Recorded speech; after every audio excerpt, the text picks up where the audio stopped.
She stole my birthright, Melissa screamed, right there in the hallway, like I was a thief, not the one who'd worked that land for 25 years. But the real slap came next. Mom and Dad stood behind her, silent, not shocked, not confused, just nodding, like they agreed, like they'd been waiting for this. Then came the smear campaign. By sunset, she'd posted a photo of Grandpa's last hospital bracelet with the caption, "Elderly confusion is real. Shame on those who exploit it." They thought I'd roll over, but they forgot. Grandpa didn't just leave me the $11 million farm. He left me his records, his videos, his reasons. And I kept everything. She thought the will was the fight. She has no idea what's coming. My name is Lauren Whitaker, and I'm 45 years old. Every morning, I walk the same farm paths my grandfather taught me, checking irrigation lines and breathing in the god of cedar-scented air before dawn. My younger sister, Melissa, the golden child of our parents, Thomas and Patricia, never understood why I chose dirt over her designer lifestyle. My grandfather, Jacob Whitaker, left me this $11 million farm, my sanctuary since childhood. The leather ledgers in his old office still carry his careful notes, teaching me to document every decision, every conversation. My fingers traced his handwriting this morning when the estate attorney, Richard Mills, called about gathering the family. Melissa's voice on my answering machine drips with the same sweetness that always preceded her taking something from me. But I have Grandpa's lockbox of records, my quiet shield against the coming storm. But let me start from the beginning. I'd faced plenty of hot summer days on the farm, but nothing compared to the stifling air in Attorney Leonard's downtown office that Tuesday afternoon. My parents had dressed for a celebration. Mom in her pearl earrings, Dad sporting his special occasion tie. They couldn't stop beaming at Melissa, who kept practicing her gracious acceptance smile in the hallway mirror while pretending not to. You know that feeling when you're watching a car crash in slow motion? That's what it felt like sitting there, watching everyone's expectations about to collide with reality. I'd spent 25 years working that land while Melissa built her real estate empire in the city, but nobody in that room, except maybe Leonard, thought I had a prayer of inheriting. The leather chairs creaked as we settled in. Leonard's office smelled like old books and furniture polish, the kind Grandpa used to use on his desk. Funny how memories sneak up on you at moments like these. Shall we begin? Leonard adjusted his reading. Glasses, his voice carrying that practiced neutrality lawyer's perfect over years of delivering life-changing news. He pulled out a thick folder, Grandpa's last wishes bound in legal paper. Mom reached over to pat Melissa's hand. Dad sat up straighter, already mentally spending money that wasn't his. I kept my eyes on Leonard's hands as he opened the folder. The last will and testament of Jacob Michael Whitaker. Leonard's steady voice filled the room.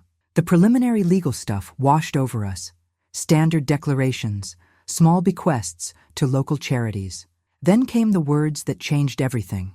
To my granddaughter, Lauren Elizabeth Whitaker, I leave my farm property and all associated assets, valued at approximately $11 million, including all equipment, livestock, and operational accounts. The silence hit like a thunderclap. You could have heard a cottonseed drop. There must be some mistake. Melissa's voice cut through the quiet, sharp as a new blade. Her perfectly manicured fingers gripped the armrests. Grandpa was confused near the end. Lauren must have... Your grandfather was perfectly lucid, Leonard interrupted, his tone firm. He updated this will 6 months ago, specifically noting Lauren's 25 years of dedication to the farm's operations. But that's not fair, Melissa's voice cracked. I'm the successful one. I'm the one who visited twice a year. I finally spoke up, my voice steadier than I felt. Who called the farm that dirty old place every Christmas? Mom and Dad sat frozen, their faces shifting from shock to something colder. Dad wouldn't meet my eyes. Mom's lips pressed into that thin line I remembered from childhood disappointments. The will continues, Leonard pressed on, detailing my management responsibilities. Water rights, equipment maintenance schedules, profit sharing with the seasonal workers. Grandpa had thought of everything. Each word felt like another brick in a wall between me and my family. "This isn't over," Melissa hissed, standing up so fast her chair rocked backward. Her heels clicked against the hardwood as she stormed toward the door. "You manipulated him? You played the dutiful granddaughter while plotting to steal everything?" Gathered my copy of the documents, trying to keep my hands from shaking. The afternoon sun blazed through Leonard's windows, throwing long shadows across the carpet. Mom and Dad filed out without a word, their silence louder than Melissa's accusations.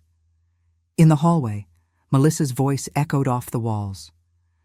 "I promise you, Lauren, this mistake will be corrected, one way or another."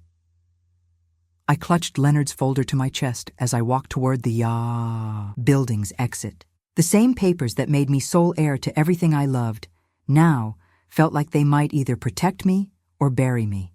Through the glass doors, I could see my family huddled in the parking lot, their angry gestures casting sharp shadows in the late afternoon heat. The drive home felt longer than usual that evening.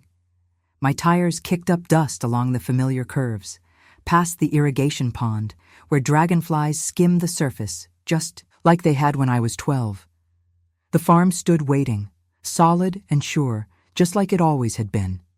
Just like Grandpa had promised it would be. Hank's truck was parked by the equipment barn, right where I expected it. He looked up from his clipboard as I pulled in, his weathered face creasing with concern. "How'd it go?" "About as well as a tornado in a trailer park." I managed a weak smile. "Want some coffee while we go over those inventory numbers?" You ever notice how routine can be an anchor when everything else goes sideways? Hank and I settled into our usual spots at the kitchen table, the familiar scratch of his pencil against paper somehow steadying my nerves. We reviewed feed counts, equipment maintenance schedules, and the upcoming seed delivery, all the mundane details that kept this place running. "Everything's tracking normal," Hank confirmed, tapping his calculator. "Though we should probably order more feed before prices jump next month." My phone buzzed again, Mom's number. Like the last 5 times, I let it go to voicemail, knowing she'd just be calling to tell me how disappointed she was. Between calls, I made the mistake of checking social media. Melissa had been busy, all right. "Just discovered some very concerning information about Grandpa's last days," one post read. "Family members taking advantage of elderly relatives should be ashamed of themselves," said another. I pushed back from the table, my chair scraping against the old linoleum. "I need some air." The porch swing creaked its familiar song as I sat there in the growing dark, trying to remember how many times Grandpa and I had watched the sunset from this spot. The memory of his voice felt like a warm blanket. "Lauren, girl, remember, good fences and good records make good neighbors." Sleep came in fits that night, and morning arrived with a bang. Literally. A courier rapped on the door at 7 a.m. sharp, serving me with Melissa's petition. 47 pages claiming I was unfit to manage significant assets and demanding immediate court supervision of the farm's operations. Leonard's office was already open when I called. "I was expecting this," he said, his voice steady and professional. "Come by at 10. Bring every piece of documentation your grandfather left about the farm's management." I spent the next 2 hours pulling files, Grandpa's handwritten training notes, signed directives about crop rotation and herd management, witness statements from suppliers and seasonal workers. 25 years of proven competence, all headed for a judge's desk. "Look at this," Leonard said later, spreading the papers across his desk. "Your grandfather didn't just leave you the farm. He documented every step of preparing you to run it. These signed directives about your management training, they're gold." "We've got payroll due Friday," I said, pushing a printout toward him, "and that seed shipment arrives Monday. If Melissa manages to freeze operations—" "She won't," Leonard assured me. "Not with this documentation, but we need to file our response fast." That evening, I tried calling my parents one more time. Dad's gruff voicemail, Mom's cheerful recording. No answers, just silence that echoed through the empty farmhouse. I opened my laptop to start drafting my sworn statement, but Melissa had struck again. There on her page was a screenshot of an old text conversation with Grandpa, carefully cropped to suggest something improper. The comments below were already filling with sympathetic outrage from people who'd known our family for years. Wind picked up outside, rattling the porch swing against the house. I closed the laptop, too tired to fight shadows tonight. That's when I heard it, the distinct creak of the front gate, followed by headlights sweeping across the yard. They lingered for a moment at the end of the drive, then went dark. Morning came too early, but I wasn't about to let Melissa's ghost car keep me from what needed doing. I found Hank already in the records room, boxes spread across the floor like a paper trail through time. "Been here since 5, he said, not looking up from a stack of receipts. "Figured we ought to show them exactly how this place runs." You know that feeling when someone's got your back without being asked? That's Hank. Always had been, ever since Grandpa first hired him. We spent the next 3 hours sorting through everything. Employee time cards going back 15 years, crop, yield reports that proved every decision I'd ever made, tax filings that could choke an accountant. Best of all were Grandpa's memos, each one notarized, each one spelling out exactly why he trusted me with his legacy. "Found another one," Hank called out, waving a yellow legal pad. "This one's about that irrigation system you designed back in 18. Says here you saved the farm 30% on water costs." I had to smile, remembering how proud Grandpa had been of that project. The memory of his weathered face beaming at me across the dinner table that night felt like a warm ray of sunshine breaking through storm clouds. But storms have a way of following you, don't they? The preliminary hearing that afternoon proved that much. I walked into that courtroom feeling prepared, but nothing really gets you ready for seeing your own sister trying to tear you down. Melissa's attorney, some slick piece of work from the city, stood up there painting me like some kind of vulture.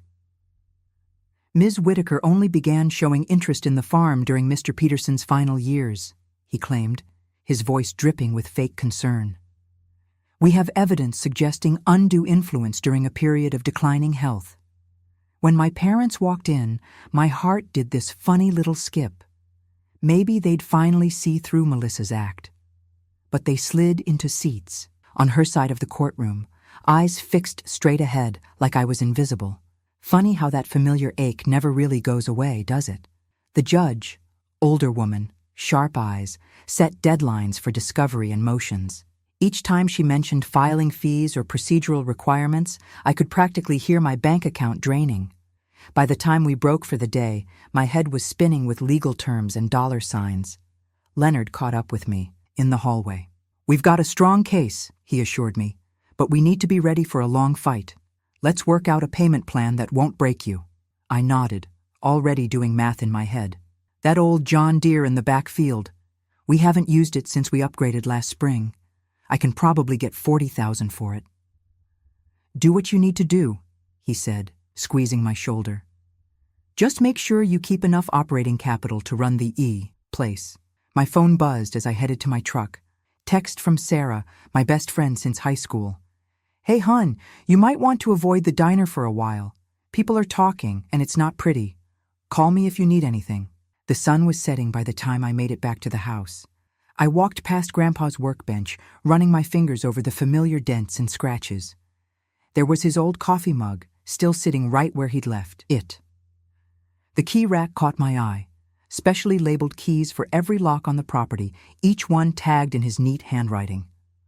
One stuck out, a small brass key marked chest in faded ink. My hand hovered over it for a moment before I grabbed it and set it on the mantel. Best to clear my head for tomorrow. Depositions bright and early, and I needed to be sharp. The security app on my phone chimed just as I was heading upstairs. New motion, alert from the porch camera. But what made my stomach clench wasn't the notification. It was the email that came with it. Notice of supplemental evidence filing from Melissa's attorney. I opened the email with trembling fingers. Page after page of documents, all dated from Grandpa's final week. There were signatures, his signatures supposedly, on papers I'd never seen before, letters claiming I'd pressured him, threatened to abandon the farm if he didn't change his will. My stomach turned as I scrolled through what looked like a diary entry describing how I'd manipulated his medications to get him to sign things. "This is impossible," I whispered to the empty room. The signatures looked close, damn close, but something was off about the slant. Grandpa's hand had gotten shakier near the end, but these strokes were too precise, too calculated. "Have you ever felt the floor disappear beneath your feet?" That's what it was like walking into Leonard's office the next morning. He spread the documents across his desk, adjusting his reading glasses as he studied each page. "They're good forgeries," he said finally, tapping one signature with his pen. "But look here. See how the P in Peterson curves? Your grandfather always made that letter with 2 strokes, not 1. We've got hundreds of authentic signatures to prove it. Will that be enough?" Leonard leaned back, rubbing his temples. "Technically, yes. Practically, this kind of accusation sticks in people's minds, even if we prove it false. And with your parents—" He didn't need to finish. I'd just gotten the notice that Mom and Dad had submitted sworn affidavits backing Melissa's story. They claimed they'd witnessed concerning behavior during Grandpa's last months, said they'd seen me isolating him from family, controlling his appointments, screening his calls. The coffee I'd had for breakfast turned to acid in my stomach. "They weren't even here," I said, my voice hollow. "They visited twice that whole year. Twice." "I know," Leonard's voice was gentle. "But their statements carry weight. They're your parents." I drove home in a fog, barely registering the sunset painting the cornfields gold. Hank was waiting on the porch, 2 mugs of coffee steaming black as tar. He didn't say anything at first, just handed me a cup and let me sink into the old wooden rocker. "I heard about the new papers," he said finally. "Load of horse manure, if you ask me. I was here every day that last year. Mr. Peterson knew exactly what he was doing, right up to the end." I gripped the mug tighter, letting its warmth anchor me. "You'll testify to that? Try and stop me." Hank's voice was fierce. "I've worked this land 30 years. Your grandfather trusted you with it because you earned it. Simple as that." But nothing felt simple when I lay in bed that night, listening to the steady tick-tick-tick of the irrigation sprinklers. Each sound was like a clock, counting down, measuring out the moments until everything I loved might slip away. The moonlight threw familiar shadows on my wall, the same view I'd had during all those childhood summers, but now they seemed to whisper threats instead of comfort. Around 3 a.m, I gave up on sleep. Sitting at the kitchen table with my laptop, I pulled up the payroll spreadsheet side by side with Leonard's latest invoice. The numbers danced, reformed, refused to add up the way I needed them to. But there wasn't really a choice, was there? The farm needed its workers, and I needed my lawyer. Grandpa's old ledger sat on the shelf above my desk, its spine cracked and familiar. I pulled it down, finding comfort in his neat columns and careful notes. In the margins, little reminders. Patience pays better interest than panic. Good judgment comes from experience, and experience comes from bad judgment. Keep your records cleaner than your conscience. The notification sound made me jump. My phone screen lit up the darkness. Status hearing. 9 a.m. tomorrow. Judge Williams to set final schedule. The blue glow felt harsh in the quiet kitchen, but I couldn't look away. Everything we'd built, everything Grandpa had trusted me to protect, it all came down to what happened next. Tomorrow would tell us when the final battle would begin. The courthouse steps felt steeper that morning. Maybe it was the weight of the motion papers in my briefcase, or maybe it was the weight of all those eyes. You know that prickly feeling when people are talking about you? Multiply that by about 100. Did you hear what her sister said? The whisper floated from a cluster of women near the water fountain. I recognized one as Jenny Miller, whose kids I used to babysit back in high school. She turned her back as I passed. Leonard met me at the security checkpoint, his pace quick and purposeful. We've got solid grounds to strike those forged documents, he said, steering us toward courtroom C. The inconsistencies are clear as day. But Judge Williams wasn't in the mood for immediate decisions. She peered down at us over her reading glasses, looking more tired than usual. While I appreciate counsel's concerns about authenticity, this isn't something we're resolving today. Both sides will have their chance to present experts. My stomach dropped when she started talking timeline. Given the nature of the assets involved and the ongoing operational needs, we'll compress this schedule. I want all discovery completed within 6 weeks. Final hearing dates will be set for the week after that. 6 weeks. The room spun a little. That meant 6 more weeks of paying Leonard, 6 more weeks of wondering if I'd still have a farm when this was over. Hank was waiting outside, his truck idling in the parking lot. The familiar rumble of that old engine steadied my nerves as I climbed in. "You remember that day, last July?" he asked, pulling onto Main Street. "Your grandfather had me drive him into town to meet with Leonard. Spent 3 hours going over every detail of what he wanted done with the farm." I nodded, remembering how Grandpa had been extra particular that whole summer about documenting everything. "He was clear as a bell," Hank continued. "Said he'd watched you grow into the job, saw how you understood the rhythm of the place. Lauren's got the patience for it," he told me. "Melissa just wants the prize." The afternoon stretched into a blur of gathering statements. Jose, who'd worked our fields for 20 years, remembered Grandpa checking crop rotation plans with me last harvest.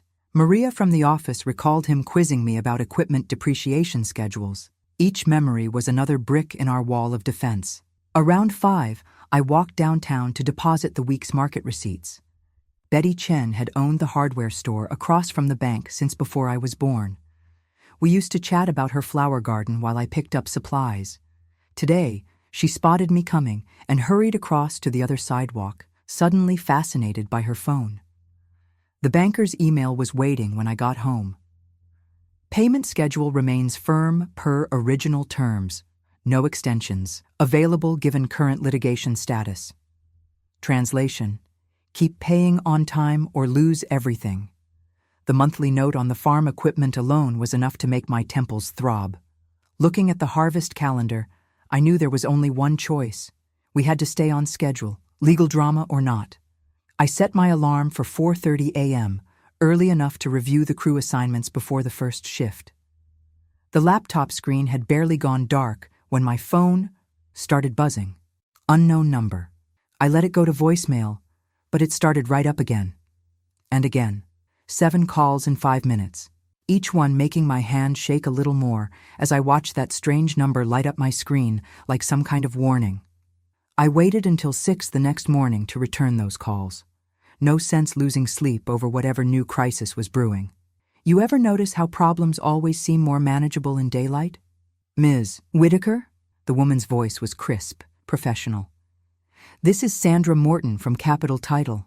I'm handling some routine filings and noticed something unusual about your sister's property records."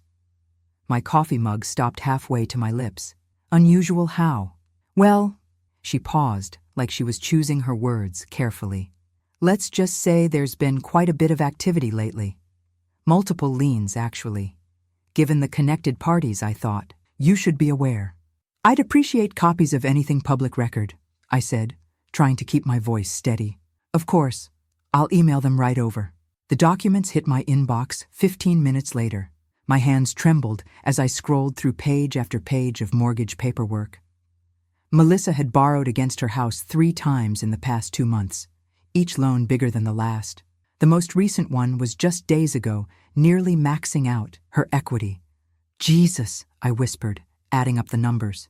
She'd leveraged herself to the hilt, betting everything she had on winning control of the farm. If she lost... I grabbed my keys and called Leonard on the way to my truck. "Meet me at your office, now."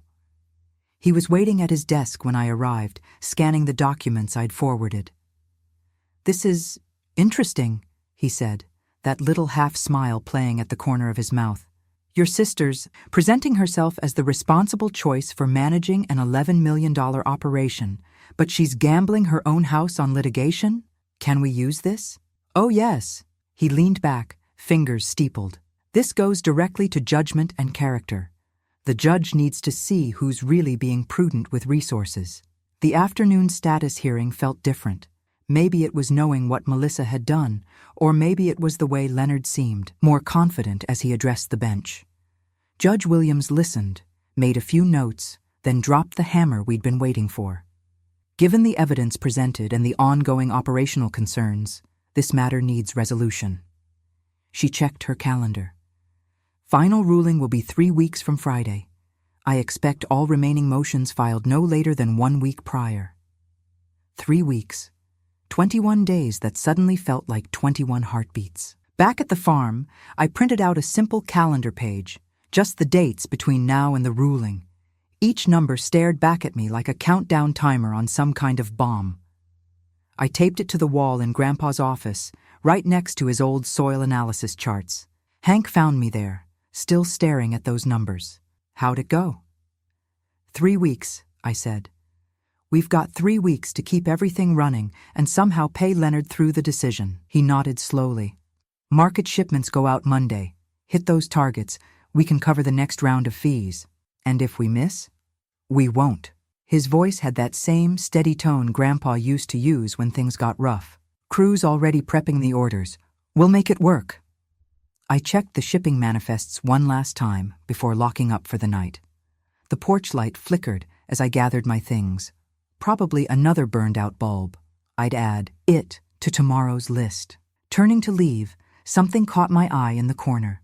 Grandpa's old cedar chest, still sealed with that little brass padlock he'd always been so particular about. The one place I hadn't thought to check for evidence that might help our case. Ever notice how the most important things sometimes sit right under your nose? I'd walked past that cedar chest dozens of times since the will reading, too caught up in the daily firefight to really see it. But now, with Melissa's mortgage gamble exposed and the judge's clock ticking, that brass padlock seemed to wink at me from the corner. First, though, there was a farm to run. You can't let legal battles get in the way of feeding people, as Grandpa used to say. The morning vanished into payroll approvals, 3 seasonal crews plus the regulars. Hank's neat stack of timesheets made it easier, but every signature felt heavier knowing our cushion was paper thin. By 10, I'd moved on to supplier calls, negotiating payment terms that would keep us liquid through the ruling. Look, Mike, I told our seed vendor, your invoice is at the top of the pile. Soon as these market shipments clear next week. Lauren, you've never missed a payment in 15 years, he said. Take the 30-day terms. We'll weather this together.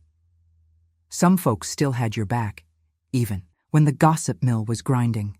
That meant something. The afternoon dissolved into Leonard's office, tweaking affidavits and response briefs until my eyes burned. By the time I got home, the sun was setting and my mind felt like overcooked pasta. I poured a cup of coffee, black as the gathering dark, and dropped into Grandpa's old desk chair. That's when I saw it again. The key labeled chest, still sitting on the mantel where I'd left it, days ago. The same key I'd found on Grandpa's workbench, probably the last place he'd set it down. Something in my gut said it was time. The lock clicked open with a solid chunk that echoed Grandpa's methodical nature. Inside, everything was organized with his usual precision. Manila envelopes labeled by date, subject, and witness names. But what caught my eye were the mini DV tapes, at least half a dozen, each one tagged with dates from last summer. My hands shook slightly as I held one up to the light. The label read, Farm Succession Intent, Statement 1 of 6 in Grandpa's neat block letters. Problem was, I hadn't seen a DV camera in years. Who even played these anymore? I called Hank, not caring that it was past 8. You remember Grandpa recording anything last summer? Sure do.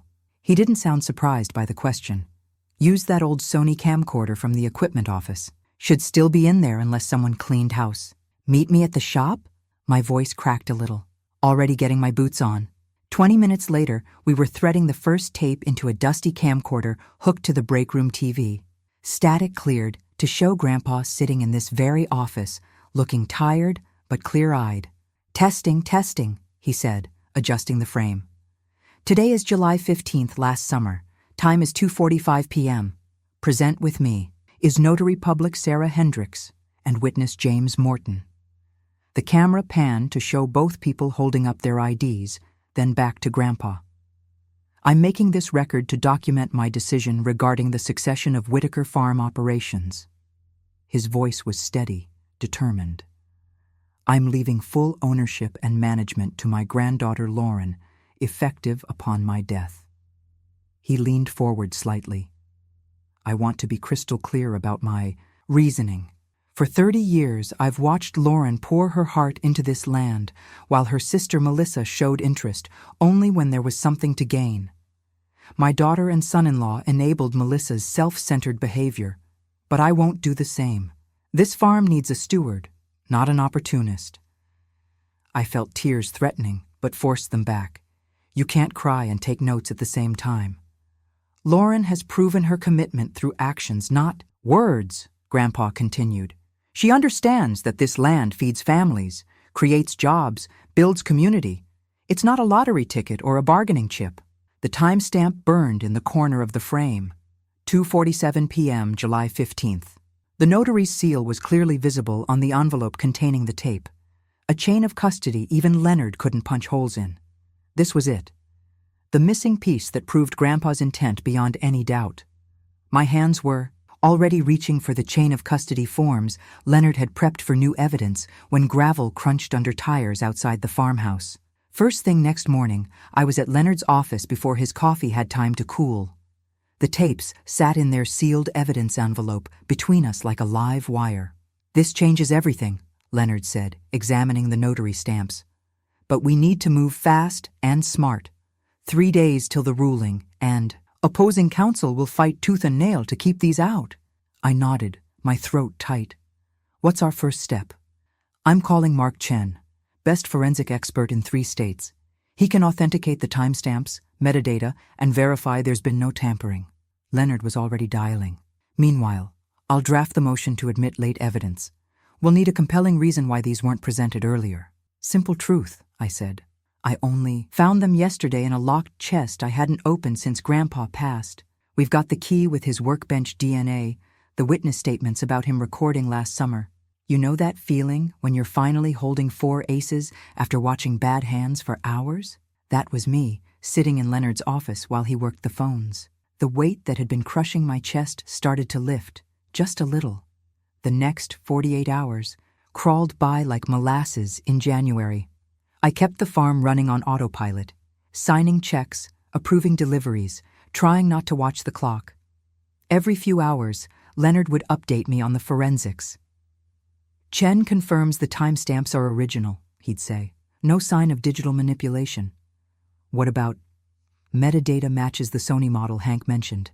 Everything lines up, Lauren. I spent that evening drafting my statement for court. Not some long-winded defense, just simple facts about finding the tapes and what they meant. This wasn't about me anymore. This was about letting Grandpa's voice finally be heard. Remember when you were a kid and Christmas Eve seemed to last forever? That's what that Thursday night felt like. I must have rehearsed my statement 50 times, pacing the farmhouse porch while moths danced around the light. Friday morning, I pulled into the courthouse lot, early. The sealed evidence box felt heavy in my hands, not just with tapes, but with truth. The kind that changes everything once it's out there. Leonard met me at the steps.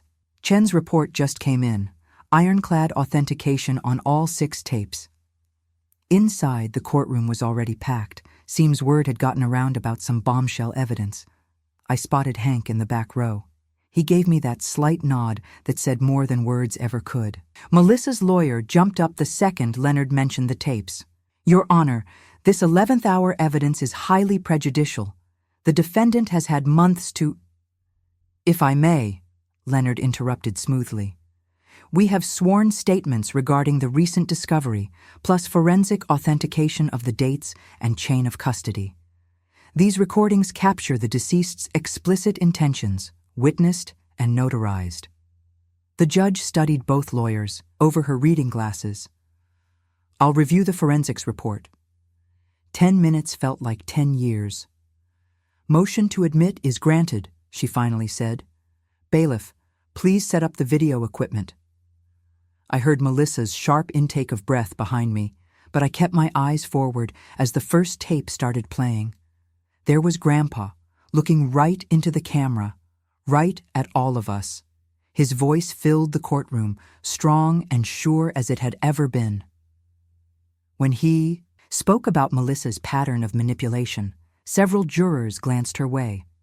When he detailed my years of dedication to the farm, I saw heads nodding.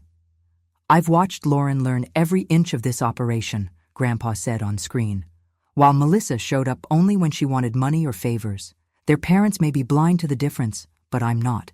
This farm deserves someone who sees it as a calling, not a cash cow. The silence in that courtroom was absolute. You could have heard a cricket think twice about chirping. I stood up, statement in hand, ready to testify about finding the tapes. That's when I heard the screech of chair legs behind me. Melissa had shot to her feet, her face the color of old paste. I need, she stammered. Your Honor, may we request a brief... She couldn't even finish the sentence, just stood there, swaying slightly, as everything she'd built started crumbling around her. After 20 minutes, we filed back into the courtroom. The energy had shifted. You could feel it like that electric charge before a summer storm. Phones lit up the gallery like fireflies as reporters typed away. My parents huddled with Melissa's lawyer, their heads bent low in what looked like crisis mode. Leonard touched my elbow. Ready? I nodded, though my throat felt desert dry. The bailiff called my name, and I made the long walk to the witness stand. Funny how 10 steps can feel like 10 miles when every eye in the room is tracking you. Ms. Whitaker, Leonard began, please tell us about these records. I held up the farm's leather-bound ledger, the one Grandpa had started decades ago. Every transaction, every decision, every major event on the farm is logged here. Grandpa taught me the system when I was 15. The familiar smell of old leather steadied my nerves. These entries match exactly what he discussed in the videos about Melissa's visits and requests for money. You ever notice how truth has its own rhythm? As I walked through the timeline, everything aligned. The dates Melissa showed up asking for loans, the hours I'd logged in the fields, the meetings where Grandpa had outlined his succession plans. The notarized envelopes from the chest contained signed statements backing every word in those videos. When Melissa's lawyer stood for cross-examination, he looked like a man trying to juggle smoke. But isn't it convenient that these tapes appeared just now? About as convenient as your client's forged documents, Leonard objected. The judge sustained with a look that could have curdled milk. Then it was Melissa's turn on the stand.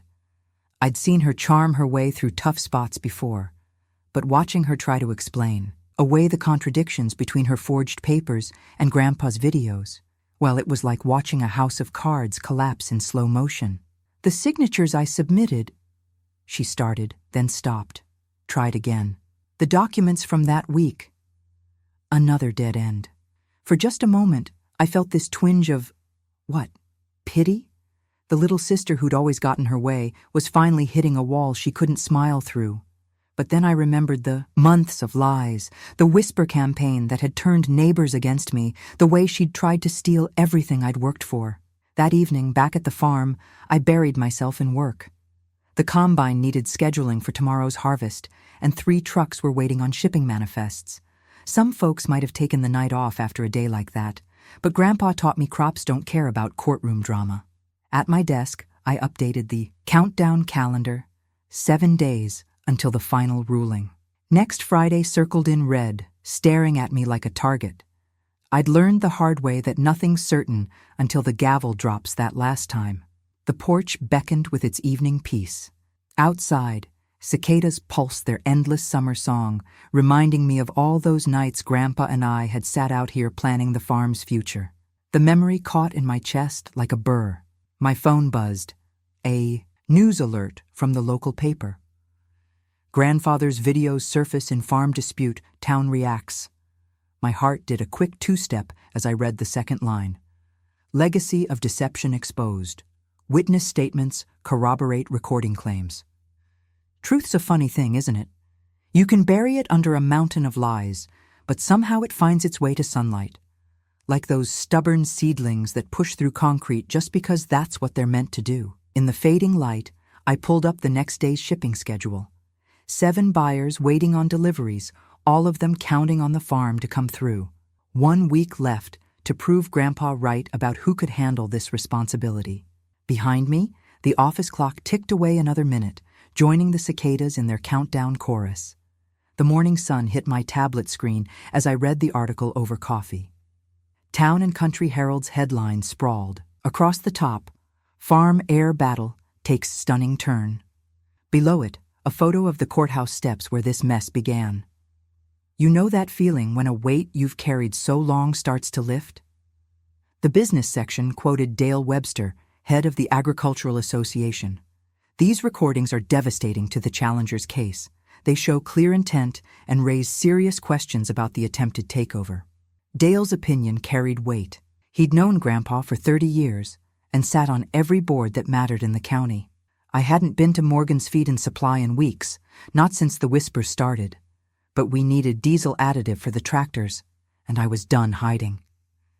The bell chimed as I pushed through the door, that familiar sweet dust smell hitting my nose.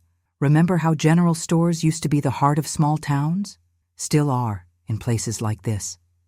Ted Morgan himself was behind the counter. His eyes met mine, really met them, first time since summer, and he gave me a solid nod. Over by the seed displays, Sarah Chen from the dairy co-op actually smiled. Small gestures, but after months of turned backs, they felt like warm sunshine breaking through clouds. Back at the courthouse, Leonard's closing argument wove everything together like a master quilter. "The timeline is clear," he said, gesturing to our exhibit board. 27 years of documented farm work, prudent management of resources, and most importantly, the deceased's own words explaining exactly why he chose Ms. Whitaker as his successor. Melissa's lawyer tried to recover, but you could see his heart wasn't in it. Every time he mentioned family loyalty, someone's phone buzzed with another reporter's tweet. I caught snippets from their screens. Evidence demolishes inheritance. Challenge and sister's tactics questioned. Mom and Dad huddled near the water fountain during recess, flinching away from reporters' microphones. Dad's shoulders were slumped in a way I'd never seen before. Part of me wanted to walk over, try to bridge that gulf between us. But some chasms are too wide for one person to cross alone. The afternoon brought another article, this one in the Business Journal. Farm dispute reveals pattern of callous manipulation. They'd interviewed 3 bank officers about Melissa's mortgage scheme. The word reckless came up 4 times. Have you ever watched dominoes fall? Not the game pieces, I mean someone's carefully built reputation tumbling down, one click at a time? Because that's what these stories were doing. Each new detail pushed another tile over, and there was nothing anyone could do to stop the chain reaction. Back at the farm, I forced myself to focus on basics. Posted next week's crew assignments, confirmed equipment maintenance, double-checked our delivery commitments. The farm had to keep running no matter what happened Friday. Grandpa always said crops don't care about your problems. They just need tending. I updated the countdown calendar, taping up a fresh 6 days in red marker. Something about seeing that number made everything feel more real. 6 days until the judge's decision. 6 days until we'd know if all this work, all this truth, would be enough. The office seemed too quiet after I clicked off the lights. That's when the phone rang. Just once, sharp in the darkness. I picked up to dead air, but someone was there. I could hear them breathing, steady and deliberate. "Hello?" I said. The breathing continued for 3 more seconds, then clicked off. I set the phone down slowly, my hand steady, despite everything. Let them lurk in the shadows. I had nothing left to hide. You ever notice how time stretches like taffy when you're waiting for something big? That last week before the ruling felt like it lasted a month. I stuck to Grandpa's old routines. They'd kept the farm running through droughts, floods, and market crashes so they could carry me through this. Every morning, I was out checking irrigation lines before the sun cleared the eastern fields. That deep smell of damp earth and diesel always cleared my head better than coffee. One day at a time, Hank reminded me Tuesday morning, his pickup kicking up dust as he pulled in. We sat on the porch going through our witness list one more time, making sure everyone was reachable for Friday. The wooden swing creaked the same way it had when I was 12, listening to Grandpa's stories about surviving the '62 drought. "Think? Your folks might show," Hank asked carefully. I shook my head, watching a hawk circle over the back 40. "They made their choice a long time ago. I just didn't want to see it." The rest of the week blurred into a parade of tasks, confirming fall planting schedules, organizing equipment maintenance logs, double-checking our operating account had enough to cover Friday's payroll. Keeping busy helped push down the knot in my stomach that grew tighter as Friday approached. You know what's funny? The morning of the ruling, I actually slept in. First time in months. Maybe my body just couldn't take any more tension. When my alarm finally jolted me awake, I threw on my court clothes, clean jeans, pressed shirt, Grandpa's old bolo tie. Professional enough to show respect, practical enough to handle farm work after. The courthouse parking lot was already full when I pulled in. Word had gotten around about the ruling, and seemed like half the county wanted to watch. I recognized faces from the feed store, the equipment dealer, the grain elevator, all the people who'd been whispering behind their hands all summer. Leonard met me at the courthouse steps, calm as ever. "Ready?" I nodded, though my throat felt too tight to speak. Inside, the gallery was packed shoulder to shoulder. The air conditioning struggled against all those bodies, making the room feel thick and close. Melissa sat at the opposite table, wearing some designer outfit that probably cost more than our monthly fuel bill. She wouldn't look at me. Judge Harrison walked in right at 9, his face giving nothing away. The room went so quiet, you could hear papers rustling 3 rows back. After careful review of all evidence, he began, each word measured and precise, including the late submitted video. "Recordings. This court finds as follows." My hands gripped the edge of our table. The wood felt smooth and solid, worn by decades of other people holding on just as tight. "The petition challenging the will is denied in its entirety." A soft ripple of reaction moved through the gallery. The judge wasn't finished. Furthermore, this court formally censures the submission of falsified documents, which demonstrate a troubling disregard for both the truth and this court's process. I heard Melissa's sharp intake of breath. From the corner of my eye, I saw her shoulders stiffen. The deceased's intentions were clear and properly documented. Management rights and ownership remain vested as originally specified in the will. My knees went wobbly. Leonard's hand touched my elbow, steadying me. "This ruling is final and binding. Court is adjourned." The gallery erupted in whispers and shuffling. Movement. I closed my eyes for a moment, letting it wash over me. When I opened them, I was already thinking about the afternoon's delivery schedule and Monday's payroll run. The farm wouldn't stop needing attention just because we'd won. I stood to leave, gathering our folders. That's when I saw the clerk heading toward Melissa's table with a thick envelope. Even from where I stood, I could make out the red stamp across the front. Notice of Lion Enforcement. Melissa's face went ash white as she stared at the envelope. All those mortgages she'd taken out betting on winning the farm looked like those chickens were coming home to roost. Outside the courthouse, phones were already lighting up like fireflies at dusk. A reporter from the County Herald stood on the steps, doing a live update on social media. Fragments of her broadcast drifted my way. Complete vindication. Documented evidence. Forged papers. I wasn't really listening until she mentioned the bank. Sources confirm foreclosure proceedings have begun on Melissa Whitaker's residence following multiple missed payments on what appears to be a high-risk mortgage taken during litigation. You ever have one of those moments where you feel sorry for someone who's tried to destroy you? Yeah, me neither. But something in my chest still twinged. Maybe muscle memory from all those years of trying to earn her approval. A small crowd had gathered around Melissa at the bottom of the steps. She'd pulled on oversized sunglasses, but they couldn't hide how her jaw was working overtime. A mic appeared in front of her face. "Ms. Whitaker, what's your response to the videos showing your grandfather specifically excluded you due to what he called manipulative behavior?" Melissa's hand shot up to block the camera. "No comment." "Can you address the court's censure of the forged documents?" I said no comment. Her voice cracked like a dry branch. I'd seen enough. Leonard caught my eye and nodded. We were done here. I headed for my truck, the late afternoon sun warming my face. Know what's funny about karma? It moves at its own pace, but when it finally shows up, it doesn't mess around. The drive back to the farm felt different. Fields I'd been, fighting to keep rolled past my window, no longer under threat. That knot in my stomach had finally started to unwind after months of constant tension. Hank's pickup was parked by the barn when I pulled in.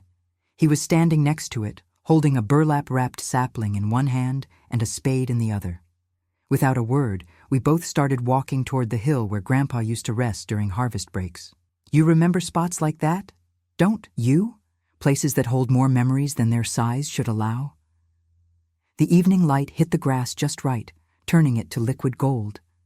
Crickets were starting their evening shift, their chorus rising as the day wound down. "Red oak," Hank said, unwrapping the sapling. "Figured it was time." My throat got tight. Grandpa loved his oaks, said they were like good farmers, patient and deep-rooted. The hole didn't take long to dig. Rich black soil, piled up beside it, still warm from the day's sun. I held the young tree steady while Hank backfilled around it. The first shovelful of dirt hit the roots with a soft thump that felt like punctuation. Period. End of sentence. Start of a new paragraph. Looking back at the farmhouse, I could see the office lamp glowing through the window. The ledger would be waiting on the desk, ready for tomorrow's entries, next week's seed delivery, next month's equipment maintenance, next season's crop rotation. Simple, honest work stretched out ahead like a road I finally had permission to walk. Hank tamped down the last of the soil and stepped back. "She'll grow straight and true here." I pressed both hands into the earth around the sapling's base, feeling the cool dirt under my palms. Everything that had happened, the betrayal, the lies, the court battles, had stripped away any illusions about family loyalty. But they'd also shown me what I was made of, what I could endure. Melissa had lost everything she'd gambled, her reputation, her house, her standing in the community. She'd bet it all on a lie and watched it crumble in public. Meanwhile, I was still here, hands in the dirt, doing the work that had always grounded me. "True worth is proven," I said softly, remembering all those summer evenings listening to Grandpa's wisdom. Not handed out.